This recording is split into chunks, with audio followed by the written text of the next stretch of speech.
భ్రష్టు పట్టినటువంటి వైఎస్ఆర్ పార్టీ ఇవాళ వైసీపీ నాయకులు ఇష్టారాజ్యంగా మాట్లాడి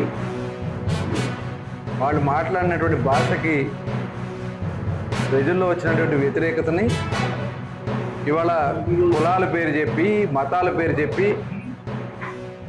కుల మతాల మీద ఇవాళ పేలాలు ఎక్కువాలనే ప్రయత్నం చేస్తున్నారు.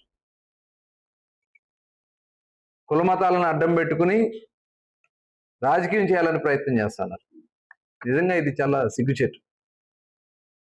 ఇవాళ మద్యం కేసులో అరెస్ట్ అయినటువంటి వ్యక్తి జోగి రమేష్ సిగ్గు లేకుండా నిస్సిగ్గుగా చేసిందేమో తప్పుడు పని, నిస్సిగ్గుగా వచ్చి ఇవాళ చంద్రబాబు నాయుడు గారి గురించి లోకేష్ గారి గురించి మాట్లాడుతూ ఉన్నా అంటే నిజంగా సిగ్గుచేటు.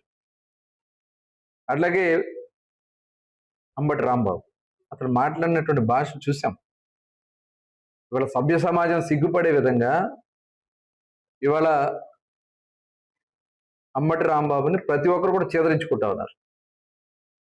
దీన్ని రాజకీయం చేసి కులముద్ర చుట్టాలని ఇవాళ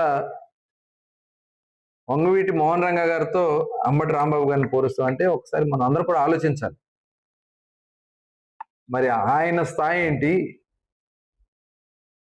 రోడ్డు పక్కన ఆంబోతుల్లా మాట్లాడే అంబటి రాంబాబు పరిస్థితి ఏంటి? నిజంగా ఇది చాలా సిగ్గుచేటు.